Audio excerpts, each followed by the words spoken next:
And I will let people in now. Start letting people in. Hello and welcome to all of those people who are arriving today. We're just going to take a couple of minutes to admit some more people to the room. So bear with us as we admit people. And I'll do my regular Brisbane-based weather report for those of you who are not in Brisbane. It's a chilly night tonight after quite a few balmy days. We've been surprised by a little bit of cool air, which I'm enjoying anyway. It certainly has been pool weather the last week here in Brisbane. But imagine, if you will, that on this slightly chilly evening, we've all come together in West End on the back deck of Avid Reader. The lights are on, everyone's excited about tonight. We all have a glass of wine, and without the social distancing, we're all gathered shoulder to shoulder on a packed deck out at Avid Reader. It's certainly a particular position that I would like us to get back into very, very soon. So hopefully, as we imagine that, we will get back to that very soon. Okay, so what I'm going to do is, as people are arriving, and they still are, I'm going to start proceedings. I'd like to start by acknowledging the traditional owners of the land that we're meeting on here. In this area, it's the Yagara and Turrbal people, and I would like to pay my deepest respects to their elders, past, present, and emerging. And also to say that because we're on Zoom, we're zooming out onto the lands of many different Aboriginal people around Australia. I would like to pay my respects to those elders all around the country, and to say that this is and always will be Aboriginal land, and that sovereignty was never ceded. So we feel very privileged to be continuing a storytelling tradition that has been here for millennia. Now, welcome everybody. It is an incredibly great privilege to be hosting this event tonight. And it is also a topic that has been on everybody's minds. Australia's relationship with China has been, in the news and certainly in our minds for weeks now, if not months. And I'm really glad that we can bring this event to you, which is celebrating Geoff Raby's book, China's Grand Strategy and Australia's Future in the New Global Order. And tonight, when we are having this event, you will be able to purchase the book, and I will show you where you can do that by putting the link in the chat function. And that is going to also alert you to how you can ask questions, because that particular chat function is where you will be able to ask questions. So anytime you have a question, rather than trying to keep it in your mind, just go to that chat function and you can type it in there. And then at the end of the event, I will be able to put your questions to Geoff. So feel free to type those in at any time. And also feel free to take that link and head over to Avid Reader's website, and you can put the keyword event, EVENT, in at the checkout to get 10% off not only the book of the moment, but any other book that's full price that goes into your cart will get a 10% discount for the next 24 hours with the word event. Great. Well, without further ado, I am going to hand over to the wonderful Professor Caitlin Byrne, who is Director at Griffith Asia Institute.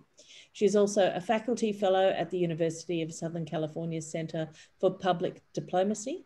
Caitlin's research is focused on Australian diplomacy with a special interest in Australia's engagement in the Asia-Pacific region, which makes her the perfect person to be hosting tonight's event. So welcome, Caitlin.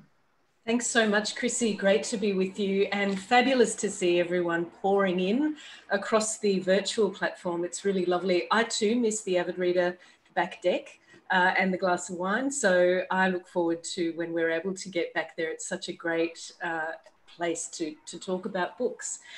Can I also, Chrissy, begin by acknowledging the traditional owners, the Turrbal and Jagera people, of course, where I am in Brisbane as well, and I also pay my respects to elders past and present. And I think it's a really important acknowledgement, and not one that I make lightly. You know, as we face up to the increasingly complex and complicated challenges of our world, we have an opportunity. And I think it's an opportunity we shouldn't miss to reflect on how we can integrate traditional knowledge and local wisdom into our problem-solving toolkit, particularly when we think about our contemporary world, and there's no shortage of problems, including in our diplomatic outlook. And we'll be talking about some of that tonight, in particular, Australia and China. And so it is a great pleasure to be here in conversation with Geoff Raby, one of Australia's leading experts, I would say, leading experts in how we understand and engage and navigate our complex landscape with China. Having lived in China for some 18 years, including as Australia's ambassador to China from February 2007 to August 2011, Geoff, I know you can speak with credible authority on the range of issues that are really perplexing us and the relationship right now. I should make mention that you are very active in the private sector world right now and engaged in business advice, as well as being engaged across a number of boards, including as an appointed director of Yancoal, an ASX listed company. So we can talk about all of that as we get through this conversation. And we are, of course, here primarily to talk about your recently published book, China's Grand Strategy and Australia's Future in the New Global Order, published with Melbourne University Press, which quite honestly could not have had a more timely outing. But before we get to it, I think it would be really great to chat a little bit about you. And you've got a really fascinating background. Your background as a career diplomat is incredibly impressive. You know, I did a stint in the legal office in DFAT and posting overseas, but yours are, you know, quite impressive across the legal division. You've worked in the economics areas. You've headed up the Northeast Asia Analytical Unit. Not only have you spent time focusing on the bilateral relationship with China, you've also been ambassador and permanent representative to the World Trade Organization, as well as our ambassador to the APEC Forum and Deputy Secretary of the Department of Foreign Affairs and Trade. So that brings with it significant expertise in just thinking through foreign policy dilemmas. But something that strikes me as really interesting, and I remember hearing you speak on this before, is that, you know, your family beginnings didn't necessarily suggest a natural pathway to diplomacy. And I wonder if you can just talk a little bit to where this journey started. What was the journey for you, and what's inspired this passion for a global outlook and being engaged in our region? Well, thanks, Caitlin. It's great to be here, and thank you very much to Avid Reader for having me, and Chrissy. It's like all life stories, a long one, I guess. The short version is fairly ordinary background, parents that reflect their generation. It's interesting. You know, war featured in a big way in my family. My grandfathers, one was in the Somme, one was in Gallipoli. My father spent 4 years in Libya and Egypt in the Second World War. My mother's brother, and that accounts for all the men in our family in 2 generations, was in New Guinea during the war against Japan. And I guess I was brought up in that sort of environment. No one was very well educated. My parents only had 2 years of high school each. My father was a fairly successful businessman, so I had a good background, comfortable background. But I guess the formative years for me was the Vietnam War and facing conscription, and the December 72 when Whitlam was elected, and in one stroke ended conscription and withdrew Australian troops from the Vietnam War. And secondly, recognised the People's Republic of China. They were very formative years for me. So, you know, I've always been interested, I guess, because of that background in international relations, how diplomacy can contribute to peace. And I think that's still a huge obligation on statesmen or statespeople. I then just had a very lucky career. I studied economics. I've got a PhD in economics, but I'm one of the few economists of my generation who always had a bigger interest in international affairs than in the minutiae of domestic economic work. And I had some very lucky breaks in my career, including when I went to the Office of National Assessments in 1984. Bob Hawke had recently been elected. He was totally taken by the beginning of Chinese economic reform and had an amazing vision and understanding of what that would mean to Australia if China did open up and reform and adopt market economics. Pretty much all of that's happened, and it's transformed Australia as a result. And I just happened to be the right person at the right time, and the rest is history, I guess. So and they were ambitious days, weren't they, under the Hawke and Keating years and those years of economic reform and engaging Asia? Well, very exciting. And I mean, I was extremely lucky. Unusually, a vacancy came up in Beijing for the ambassador's job, and Bob Hawke sent Ross Garnaut, who was his principal economic advisor, to Beijing. It was the old days of foreign affairs when it was a closed shop. But I didn't join through foreign affairs. I joined in the Office of National Assessments. But Ross knew my work, and frankly, I was probably the only professionally trained economist working on the Chinese economy full-time in Australia in those days. It's almost inconceivable now when I say that, but that was the case. And then Ross took me to Beijing to help him serve the Prime Minister's interest in understanding what was going on in China with the economic reforms and open door policy. And, you know, it was 1 year over Foreign Affairs' dead body. I mean, Foreign Affairs was classic in those days. It was always known in Canberra as the department that fought the battles it would never win. And trying to block my transfer to China was one of those battles. Imagine trying to oppose the Prime Minister's office. So predictably, they lost, and I went to Beijing. And then in the way of the bureaucracy, 1 year became 2 and 2 became 5. And I found myself on the streets of Beijing during the run-up to and actually during Tiananmen Square in 4th of June, 89.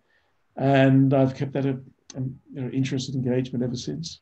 And it does really seem like you are, you bring this very unique mix, not just of knowledge and expertise, but also of perspective, having been in China at different times, but also been in multilateral fora that are really important for our relationship with China.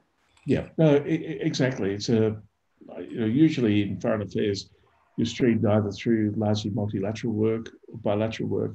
And I've been lucky to combine a good mix of both. And of course, I was involved in China's succession to the WTO, previously the GATT, from the beginning. The first job I was given by Ross Garnaut in 1986 was to start talking to the Chinese about the GATT membership application that they had lodged in that year. And in stark contrast where we are today with our relations with China, we were the first Western country that took China's interest in joining the GATT seriously. And through our aid funds, because China was terribly poor in those days, we funded a technical expert to sit in the Ministry of MOFTEC, it was called in those days, Ministry of Trade and Economic Cooperation, to help China draft their original GATT application protocol. And just going back to that point of diplomacy, I can really see that in doing those in engaging in that kind of statecraft, in the capacity building, the partnership, just having the channels of communication open, that can be so important in building the relationship from within in many ways. But we should get onto the book, because you've certainly not been a quiet bystander over the last few years in terms of looking at the relationship. You've been a fairly visible, vocal commentator about Australia-China. And I suspect that there's a COVID story behind the actual writing of this book, but I guess there's also a deeper responsibility. You've alluded to it already in terms of having this expertise to share. But what was it that drove you to write the book and now, and what kind of hopes or aspirations do you have for its impact?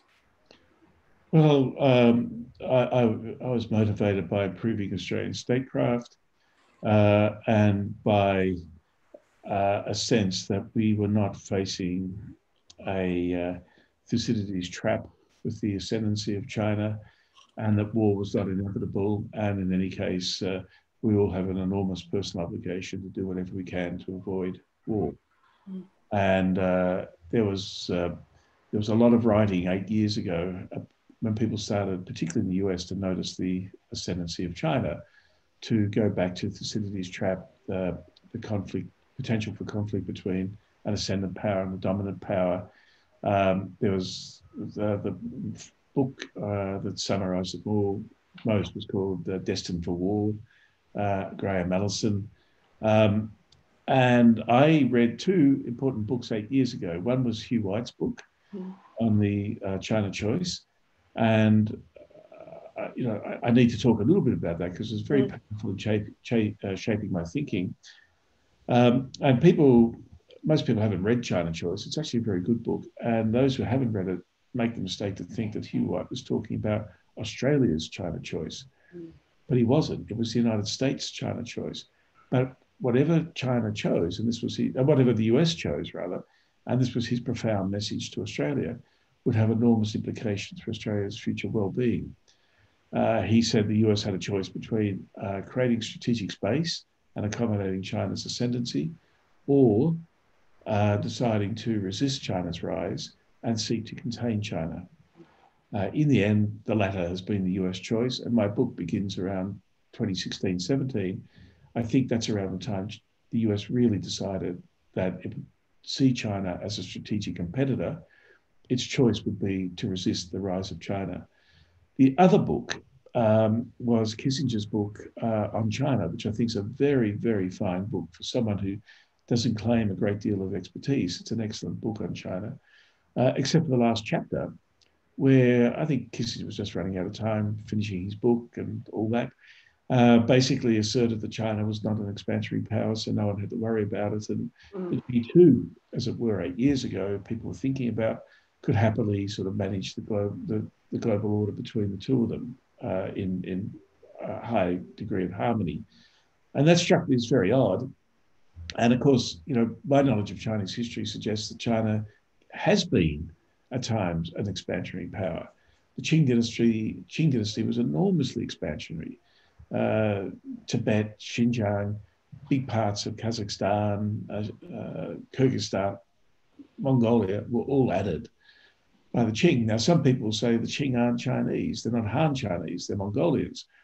And that's a fair point to make.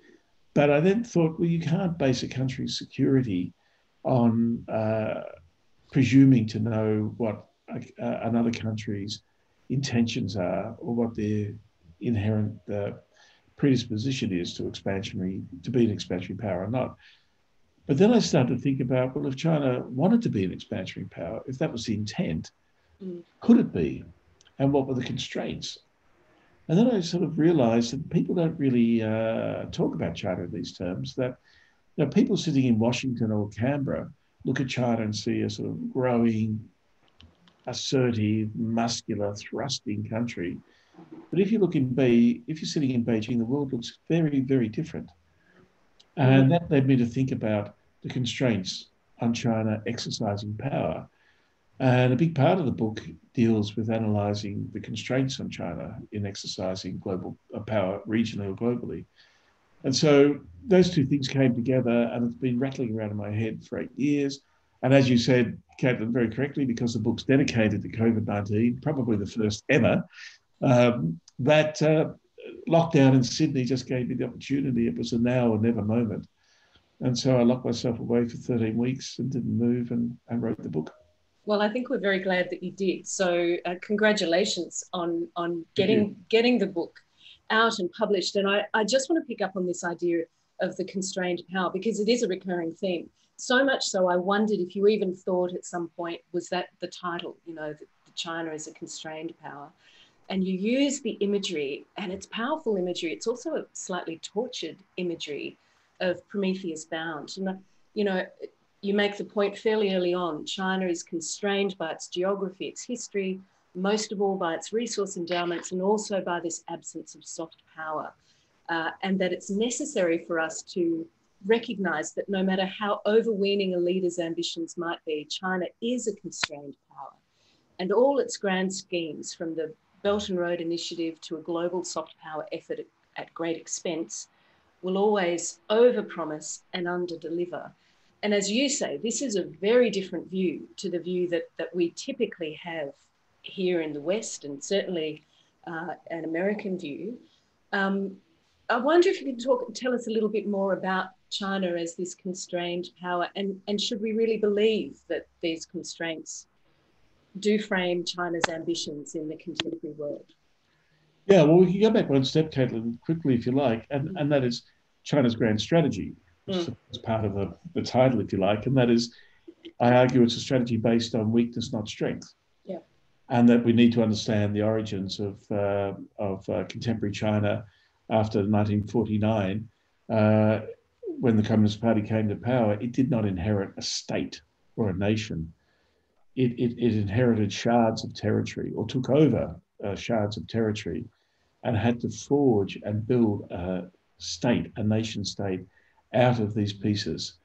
And so the two driving factors of the Communist Party then and now, one has been territorial integrity of China, putting together a state and then holding and protecting that state, both from internal and external threats, and then maintaining the power and role of the Communist Party. And interestingly, both are, I think, are mutually reinforcing. That's China's grand strategy. It's not an exceptionalist strategy like the United States to make the world in its own image. It very much is a strategy based on exigency, necessity, weakness. And then what I think is unique about my writing this book is that I'm a Westerner, trained in Western economics, diplomacy, history, whatever. But I've spent a long time sitting in Beijing looking at the world from the perspective of Beijing. And it's a very different looking place than the perspective from Canberra or Washington. And the constraints on China, you mentioned them, I'll just run through them again so people are clear. Geography is the first one I list. And China has 14 countries on its border, 22,000 kilometers of land border to defend. And most of those relationships on its border have been hostile at some stage. And today, there's still issues between China and India in the Himalaya. It fought its last war ever in 1979 against Vietnam and was defeated. And so this is a major issue. The second major constraint is China is its history. China is still an empire, and it's still got unresolved territorial issues inside its border. And you can't understand, I mean, the terrible stuff that's going on in Xinjiang, human rights with the Uyghurs or Tibet, but you can't understand that unless you really understand what peripheral security means to Beijing. And then, of course, there's Taiwan and now, thanks to what I regard as Beijing's ineptitude, Hong Kong. Mm. I've got some graphs and some numbers in the book, not too many, I hope, but it shows that since Xi Jinping came to power, China's expenditure on internal security has outstripped China's expenditure on external security. And now internal security accounts for something like 18% more than what China spends on external security. Such is the weight of history and keeping the whole place together and securing the integrity, or at least in the mind of Beijing.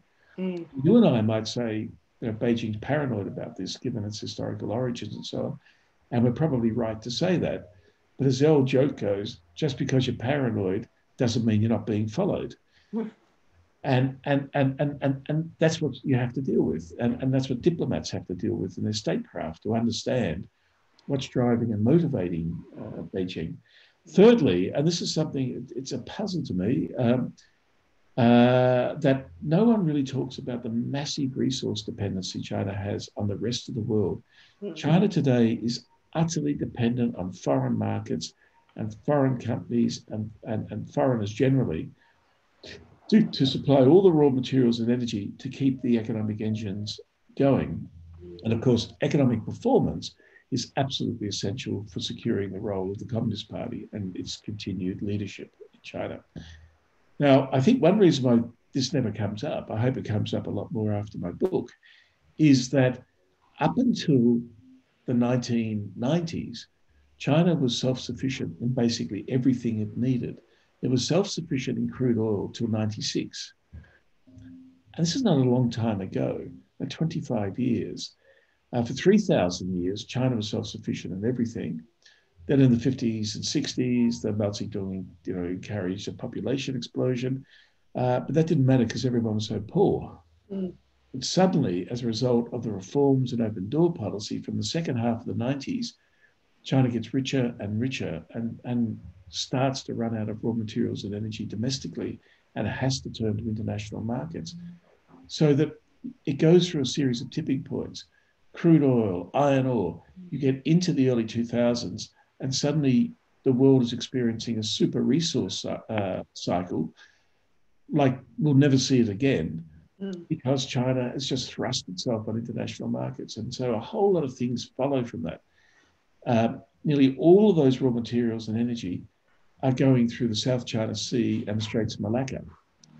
And people may notice that the South China Sea is an issue that gets a bit of attention.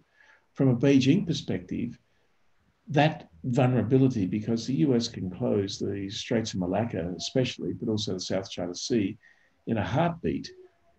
Beijing looks at this, and from a security strategic planning point of view, suddenly they've acquired a massive vulnerability. And they talk about the South China Sea and the Straits of Malacca as being the boot on China's throat. Mm. And strategic planners, they're paid, ours are, Americans, Chinese, they're paid to think of worst case scenarios.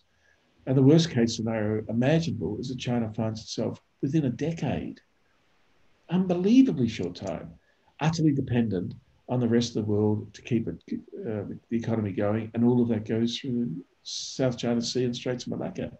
And that partly is the original motivation of the Belt and Road Initiative. Now that's morphed into other things over time, but it really was to provide alternative transport routes across Eurasia and pipelines across Myanmar from the Indian Ocean into China to supply oil and gas and raw materials. And then lastly, China, you can't project power and be a dominant power unless you have soft power. Hard power won't do it alone. Soft power is essential to get people to like you and to want to follow you and do things that you would like them to do. But I argue China's got little or no soft power because its soft power narrative has to go through the ideological prism of the Communist Party. Now, traditional Chinese culture is wonderfully rich and attracts enormous interest around the world, calligraphy, art, painting, food, whatever. But that's not contemporary China.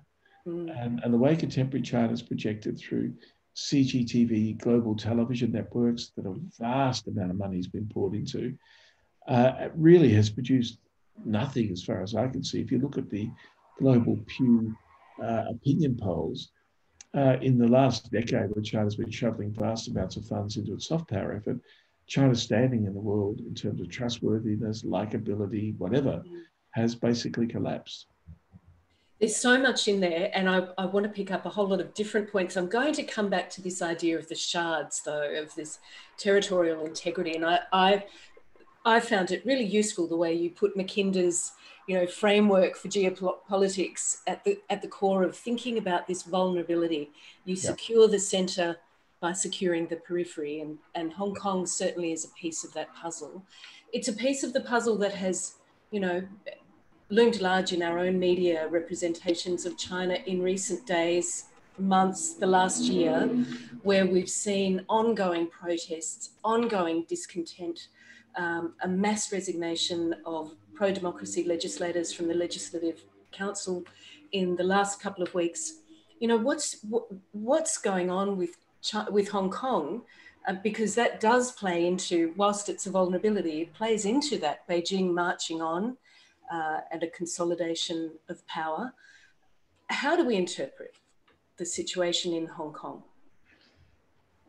Well, Caitlin, what I'm about to say, most people won't like to hear.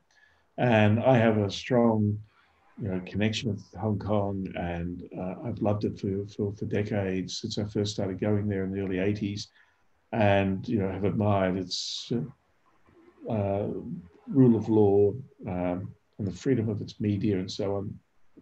But the reality is that on the 1st of July 1997, the colonial British power, without any consultation with the people of Hong Kong, gave Hong Kong to the Communist Party of China, which was running China. That is the legal reality. You hear a lot of discussion today about, China's breaking international agreements. Well, there are no international agreements. It was colonial power handing a piece of territory and the people in that territory to an authoritarian dictatorship in Beijing.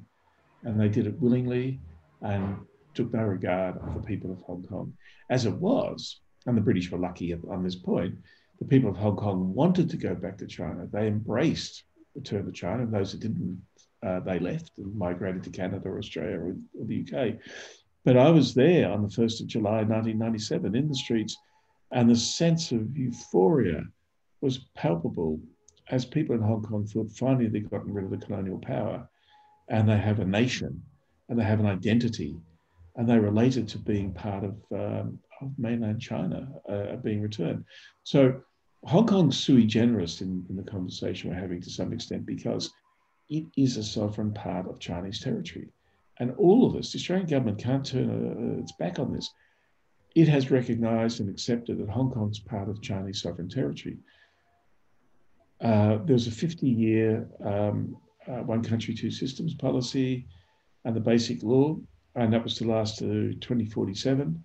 But when the demonstrators towards the end of last year started burning the Chinese flag, holding up the Union Jack, the American flag, calling for independence, well, I'm afraid that was the end of it all. And from Beijing's perspective, they have just collapsed 2047 to the present. What's happening to that today was going to happen in 2047. I mean, we're in my view, delusional, and the British are self-serving. If you think that after 2047, there would have been an extension of one country, two systems. That goes back to my point about the absolutely central place of territorial integrity. And that's how the mainland, that's how the party state, that's how people in Beijing think. And another thing, I mean, having lived in Beijing all through the demonstrations last year, there is not a jot of sympathy amongst people in mainland China for people in Hong Kong. Their view is that it's sovereign Chinese territory. They are Chinese. They've been lucky to get a very special deal and arrangement. And now, since the demonstrations, that's over. I mean, at a personal level, obviously I don't like it, but from a realpolitik view, then that's how it is. And we're just going to see now what would have happened in 2047. And it goes to that other point, I guess. You talked about the territorial integrity, but this interlocking puzzle between maintaining territorial integrity and the centrality of the party. And it does strike me that Hong Kong was really an issue that went to the centrality of the party and potentially the centrality of Xi Jinping within the party. Would that be an assessment that's a fair assessment? I absolutely, and certainly he would have been under absolute enormous pressure over how he dealt with it, and he's surrounded by risks and threats at every point. I actually think that he's handled it remarkably well. Again, people won't like me saying this, but there was great fear that somehow the PLA might be used, there might be bloodshed, there might be whatever. The degree of careful and skillful management to let this thing run out of steam, but clearly have a strategy that it's over. Hong Kong's never going to be the same. I wrote this over a couple of columns in the AFR towards the end of last year. It will never go back to what it was because from Beijing's point of view, the agreement's been broken. Mm. And I guess it is an issue that's caused a great deal of angst in Australia, and it brings us to the China-Australia relationship. And maybe before that, just to the idea of certainly Australia is not alone in feeling concerned about a rising China in the region. We've seen a number of activities that Australia's been involved in around the idea of balancing or countering a China rise.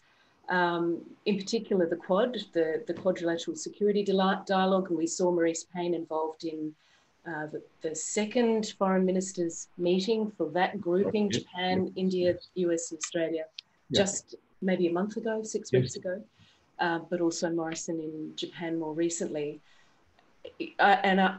I was struck by the way that you framed Australia's approach to the China relationship, very much through the lens cast by the US.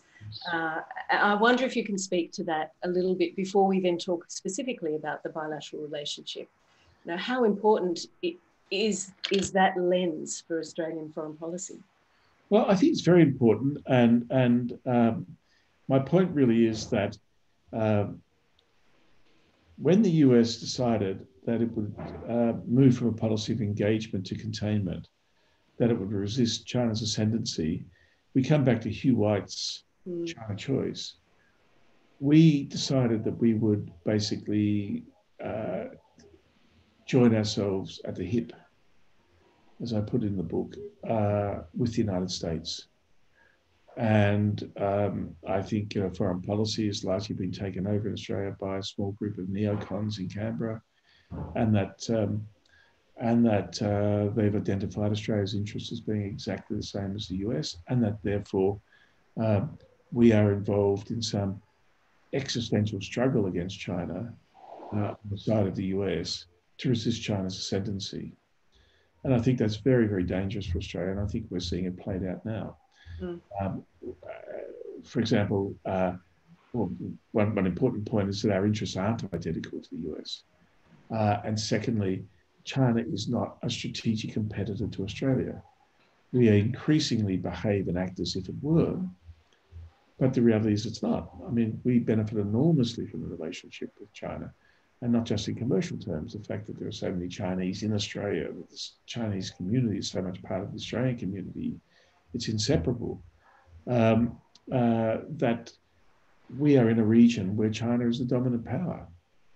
And you have to get on with the dominant power, whether you like it or not, because anything that affects your security, be it arms control or asymmetrical security threats like terrorism or people smuggling, these things, requires the engagement of the dominant power in the region.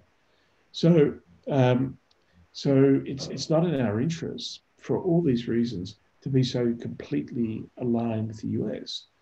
And I would argue we are the only country in the region that's got itself in this position. And not even Japan, because Japan, interestingly enough, has very alive and real and threatening territorial disputes with China, say over the Senkaku Diaoyu Islands. But it still has been able to maintain proper and normal diplomatic relations. In fact, Xi Jinping was going to make a major visit to to Japan this year, except for COVID got in the way of that. So we have basically identified ourselves far too closely with the US in pushing back on China's rise. Although, can I ask, and I wanted to press you a little on the Quad issue, and I notice, we will be asking for questions. So please, for those in the audience, if you've got a burning question, make sure you do put it in the chat. We'll be looking for those in a minute. But if we're looking at the Quad, and there are those in the foreign policy community that argue Australia's just got to get better at, building alignments and alliances, potentially not alliances, but alignments of a different sort. And that by working with India, Japan, the US, that's just another small grouping, that's necessary in this contemporary world where things are changing so quickly, a multipolar world. Is that not a way to bring strategic heft to Australia's interests? Look, thanks, Caitlin. That really brings us to a very important discussion. And I would say the Quad's the wrong group for Australia. I have a fair bit in the book in the foreign policy recommendation section for Australia about a strategy of hedging China, not containing China. Hedging is to actually continue to provide strategic space for China's ascendancy, but to have groupings, coalitions, because you can't do it on your own, which will remind China constantly that there are costs to bad behaviour. I mean, I don't talk about international rules-based systems because so much of that's glib and cliched. But China needs to know that bad things can happen to it if it behaves badly. Now, you might say what those things are, and it can be as little as basically countries denying access to Chinese fishing vessels in their waters because they're very upset about how China's behaving. That hedging strategy is different than containment. The Quad is all about containment. And why is that? And why is it bad for Australia? It consists of three major countries, as you said, the US, Japan, and India, each of whom, for whom China is a strategic competitor. Japan's got ongoing hot border issues. India has, Japan's got territorial, India's got border issues in the Himalaya. And of course, the US is a dominant power resisting the ascendant power. China is not a strategic competitor of Australia. China is not a threat in that way to Australia, as Angus Houston, the former CDF, said a couple of weeks ago in the Guardian. China is not our enemy. And so why would we want to be in a group where the other three are China's strategic competitors? What does that say about how we see China? What it says is that we do see China as a strategic threat, and we do want to hang out with the big boys and seek to contain China, or back on China. I'm happy for various groupings, and I suggest in my book, and there were glimmers of it earlier this year. Make the Quad a sext or an oct, or a des. Increase its size. When Abe first promoted the idea of the Quad back in 2005-6, it was called the Dialogue of Democracies, or the Diamond of Democracies. Well, why weren't the regional democracies involved? Yeah. It was South Korea and Indonesia, Philippines. The reason is because they're not into containing China. This is a very different grouping. So that's the genesis of it. That's how it's evolved. And Australian policymakers love it because it gives them a seat at the table and all of that. And now the Quad's been militarised with us joining the Malabar exercises. Although, if I'm not wrong, I think the Malabar exercises are being held in the Arabian Sea at present. I think it's as far away from the contested areas with China that India could find. Yeah. But that is the reality of what we're dealing with. Let's have a hedging strategy. Let's have various groups, but also let's engage with China. So RCEP a week ago, I don't give it many points in terms of liberalising trade or promoting deeper economic integration, but as a grouping that involves China, and it's quite significant. So this is how you deal with a rising China. The biggest mistake is to seek to contain China. We shouldn't be doing things that divide the region. We should be trying to find creative ways using diplomacy to unite the region. And it's funny, it reminds me, just hearing you talk in those terms, it also reminds me, just as you've talked about China's grand strategy being underpinned by a sense of vulnerability, so too would many argue that Australia's outlook in the world is underpinned by a sense of anxiety. And put those two together and potentially you have a recipe for miscalculation in some respects. Yes. I hadn't thought of it in those terms, but now you say it, it's absolutely right, Caitlin. Because Alan Gingel's book, brilliant title, Fear of Abandonment. But that's right. I mean, we're responding to our anxieties about no longer having a great power, Pax Britannica or Pax America, that's going to establish order in our region. Yeah, now, I know we've got time. Chrissy, I'm just checking in with you. give me a wave when you'd like to go to questions. We've only got one question at the moment, so keep going for a while. Oh, good. Anyone who has questions, please type them in that chat bar right now so that we get them before the end. Because I've got loads, and I don't want to hog the opportunity. But just coming then to the Australia-China relationship, which, you know, many would say this is the phrase of the moment, is at its lowest ebb. Yes. And one of the things that I think is striking, you talk about the fact that Australia must learn, the China that Australia must learn to work with within its own interests is this constrained China. Having as our major economic partner a willful, difficult, abrasive, but nonetheless brittle and still weak power, one that is more comfortable with tyranny than democracy, but on which Australia's economic well-being and security in the region rests, is the dystopian future that Australian policymakers will need to learn to navigate. That's a fairly somber and bleak outlook if you're sitting at a geographic desk in DFAT.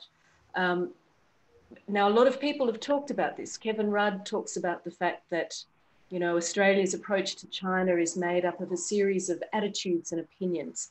Recently, Paul Kelly wrote about the fact that we simply lack vision about what the relationship with China looks like. What is it that we want from this relationship? You argue we need to find a way to a shared understanding.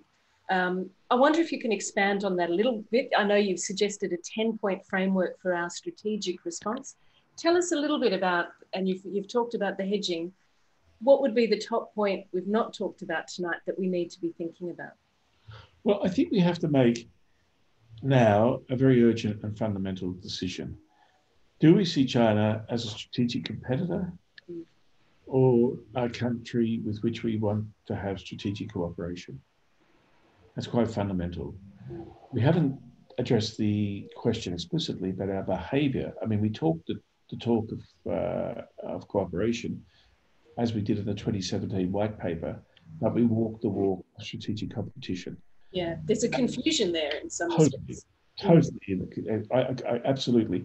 And we have to resolve that. And if we're going to treat China from here on in as a strategic competitor and be so closely aligned with the US and resisting China's ascendancy, then let's have that out there. And then let's have a discussion about the costs to Australia. Because you can't have this conversation just on one side of the ledger. We may want to be hairy-chested. We may want to thump the table and talk about all the dreadful transgressions that China makes. And at the same time, regard ourselves as a victim, which I think goes back to your sense of insecurity. I think it's a very good point. But there are costs. And let's have a proper public conversation about that. And I think once you start that conversation, you then actually get into the substance of my book, really, which is, and is China an existential threat? See, I have a really deep feeling that so much of our official position at present about China is not based on any sort of analysis like this, and certainly no cost-benefit analysis, and there is the economist coming out of me, but much more ideological and emotional positions. That's what Kevin Rudd was saying as well. And that's very dangerous for Australia in terms of Australia's interests. As for what we should do, well, I mean, I certainly support continuation of the US alliance. I see that as a cornerstone. That's point number one of my 10 points. Please don't ask me to remember all of them. No. But really, when I say we've got to harden our military defence, I support Hugh White's view that we should be spending 3.5% of GDP on military. But it will never, we can never defend ourselves militarily. It's simply impossible for our size of our economy and the size of the country. But we need to harden that. And we need to harden our internal defences. And we're doing that with anti-foreign interference legislation. What we're doing in cyber, it's quite interesting, and maybe it's too soon to form any judgment, but we haven't heard much about cyber attacks for quite some time now. Maybe the investment in cybersecurity is working. So we should harden our internal defences, and I hope it's all working. But beyond that, we should seek ways of constructively engaging China, whilst, as I said before, developing a hedging strategy around regional cooperation work much more closely and cooperatively with our neighbours. I mean, Indonesia, Philippines, these countries should be at the centre of what we're doing. I think it's great that we're embracing, from a realist point of view, I think it's great we're embracing Vietnam. Now, admittedly, we're following the United States into that. But remember, Vietnam is an authoritarian, one-party communist state that's got a terrible human rights record. Those adjectives could apply to another big state in our region. But at least we're putting ideology aside for fear and engaging Vietnam more, because Vietnam is an enemy of China, as it were. So but ultimately, all this means that we have to invest much more heavily in diplomacy.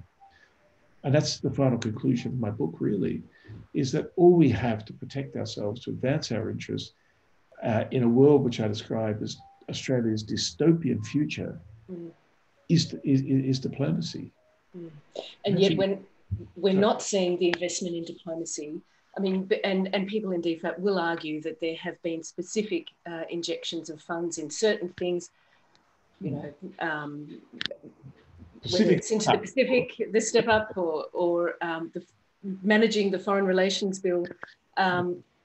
Before I ask my next question, can I just make a shout out to Julie, I think it is, who looks like she has a wallaby or a kangaroo with her, and it's very gorgeous and very distracting, but gorgeous. Keep that gorgeous kangaroo wallaby there. How lovely. Most people have cats or dogs around them, but that's just one of the best things I've seen. But just picking up on this issue of diplomacy, and in particular, I want to take it down a level in a way to people connections. So really thinking in some respects about public diplomacy. You know, so much of our relationship, Australia's relationship with China, is bound up in these very thick and deep and enduring connections between people that have been forged through education, through cultural exchange, media exchange, sport to a degree. I want to pick up on this because you have a kind of side interest, I guess, or maybe it's more than that, in terms of being a well-known collector of Chinese contemporary art.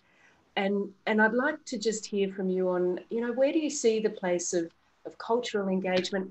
Why is this important to our relationship? What can we be doing in this space to understand each other a little better? I'm glad you asked that. I think it's so important. And there's a bigger point to that. And it is that we really do ourselves a disservice, and we're going to miss a lot if we just think about the relationship with China as purely transactional.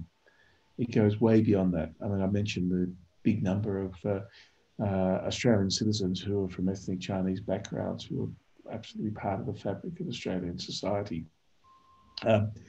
Cultural, sporting, all of those people-to-people interactions, all the students we welcome, all the tourists we welcome, very, very important in building the ballast of a relationship. And I think we're in the position where at the high level official relations we're frozen out. We really do need to double down on the cultural aspects of the relationship.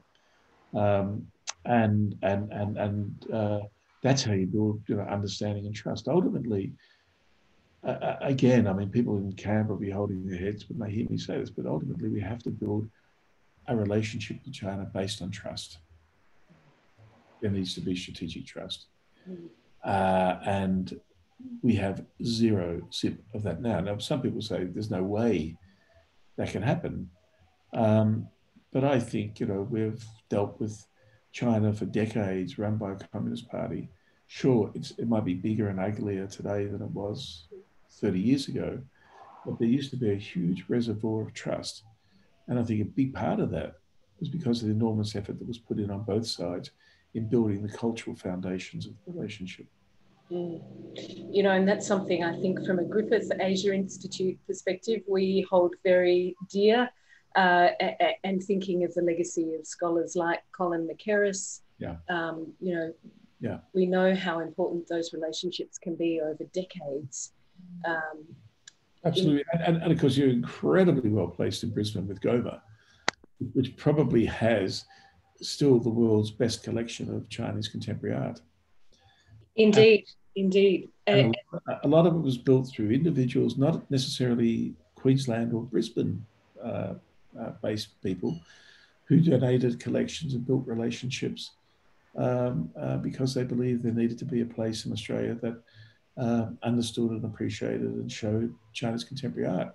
I mean, through China's contemporary art, I've always found is one of the best ways to get a real sense of the contemporary reality of China. And what is that reality? If you were to put a word to it? Creative. Well, I think that's a fabulous note for us to finish on. It is an optimistic note. And I think your book, even though there are moments of, I've found myself deeply worried about how we're going to navigate this dystopian future that you lay out for us. I think there are points of optimism that we can pick up on. And, the book is described, and now, of course, I won't be able to find it.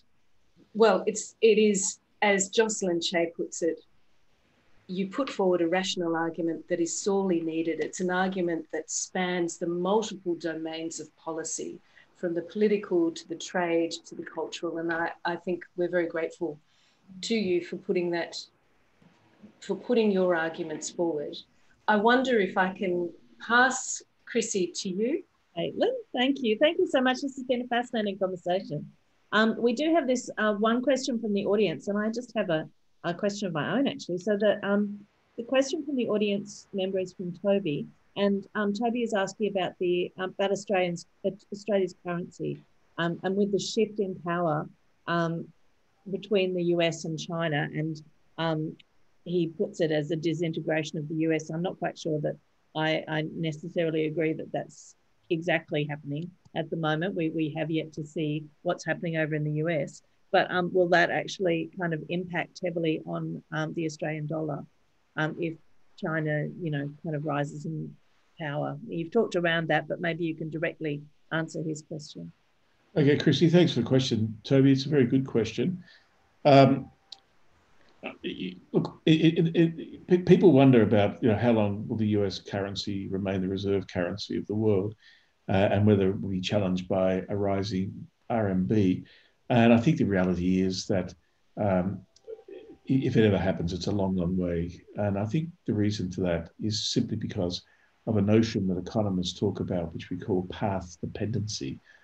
Now, it's a bit like if you start driving on the left-hand side of the road, it's a very, very costly thing to change and start driving on the right-hand side of the road. So people are locked in all around the globe in so many ways to the US dollar being the reserve currency. I don't think we're going to see a sudden shift. But what's clearly happening is, as China continues to be a rapidly growing economy, as its reserves continue to rise, its capital markets are enormous. And China, believe it or not, despite all the talk you hear about Xi Jinping going back to some sort of former economic policies, the capital markets are continuing to open. More and more capital is going into China. The stock exchanges are enormous. Over time, the renminbi will become globally a very important currency, and probably given so much of our trade, 40% of our exports go to China, we will see increasingly amounts of trade conducted in RMB. So I think we're dealing with marginal changes, but over time they will be cumulative and important. But the big question, will the US dollar continue as the reserve currency, or whether the renminbi will challenge that?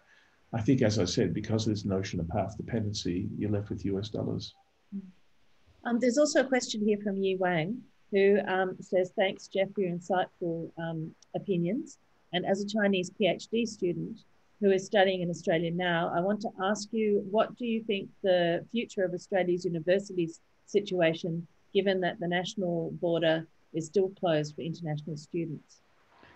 Yeah, look, I think this is still, and I hope it is, a relatively short-term thing because of COVID.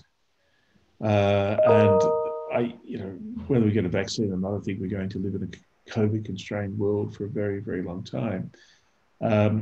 I think we will develop protocols and ways of opening up to Chinese students to continue to come and study in our universities. And I think the demand in China for studying in our universities will still be still be there. I mean, if you're a Chinese parent, would you want to send your kids to the UK or the United States in the current circumstances?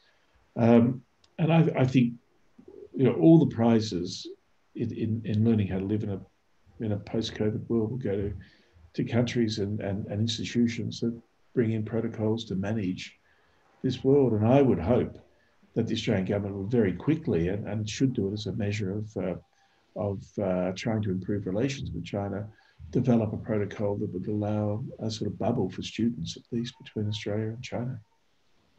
And I think my final question is sort of related to that, and that's I've been very worried about people in the diplomats working around the world at the moment during COVID. Some people in countries where there isn't the kind of medical support that they would need, and countries where the cases of COVID is horrifically high. And I wonder whether the Australian government has some kind of a workplace duty of care to people who are acting as diplomats in these countries at the moment. And I must admit that I stay awake at night worrying about these people who are doing their jobs and yet have seems to be no kind of duty of care from us in terms of taking care of them in this situation at the moment. Yeah, it's a tricky issue, Chrissy. There is clearly, as an employer, a duty of care.